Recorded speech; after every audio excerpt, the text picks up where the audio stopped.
तो एक घास का मैदान याद कर लीजिए, प्रेरी। प्रेरी। उसके बाद दूसरा स्टेपी याद कर लीजिए। अभी हम सिर्फ घास के मैदान पर ही चर्चा कर रहा हूं। अब आप कहोगे सर स्टेपी किन क्षेत्र में पाया जाता है, किन देशों में पाया जाता है, ये भी बता दीजिए। अभी वो भी बताऊंगा, थोड़ा धैर्य रखिए। पहले घास के मैदान को एक बार दिमाग में बैठा लीजिए कि कौन कौन से शीतोष्णकटिबंधीय क्षेत्रों में घास के मैदान हैं। पहले ये याद कर लीजिए। अभी इसी वीडियो में आपको हम एक एक घास के मैदान वाले देशों को भी बता देंगे कि कौन सा घास का मैदान किन देशों में पाया जाता है। दोनों इंपॉर्टेंट है, कभी देश पूछा जाता है तो कभी देश का नाम लेके घास का मैदान पूछा जाता है, तो दोनों बताएंगे। पहले थोड़ा धैर्य रखिए।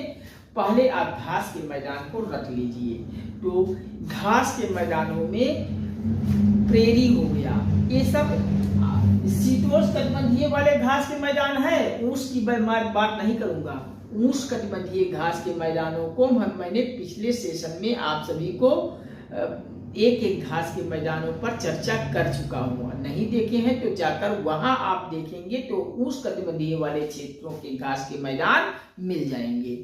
तो उस शीतोष्णकटिबंधीय घास के मैदान में आप याद कर लीजिए नाम, प्रेरी। प्रेरी के बाद अगला घास का मैदान याद कर लीजिए, स्टेपी। कौन सा मेरे प्यारे बच्चों? स्टेपी। याद कीजिए, प्रेरी कौन सा घास का मैदान है? उत्तर आपका शीतोष्णकटिबंधीय घास का मैदान। स्टेपी निम्नलिखित में से कौन सा घास का मैदान है? उष्ण या शीतोष्ण? तो उत्तर आपका शीतोष्ण होगा। नेक्स्ट पंपाज, एक नाम है पंपाज, ये भी घास के मैदान है। शीतोष्णकटिबंधीय घास का मैदान में पंपाज को भी याद कर लीजिए। बेल्ट आपका हो गया, ये भी शीतोष्णकटिबंधीय घास के मैदान है, बेल्ट।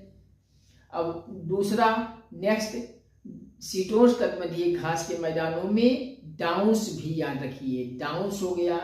और नेक्स्ट है घास, शीतोष्णकटिबंधीय घास के मैदान में कैंटरबरी। तो कैंटरबरी भी आपका घास के मैदान वाले क्षेत्र है, याद कर लीजिए। मैंने आपको कौन कौन सा घास के मैदान शीतोष्णकटिबंधीय में बताया? प्रेरी हो गया, स्टेपी हो गया, पंपाज हो गया, पुस्टाज हो गया, बेल्ट हो गया, डाउन्स हो गया, कैंटरबरी हो गया। ये सब घास के मैदान हैं। आपकी परीक्षा में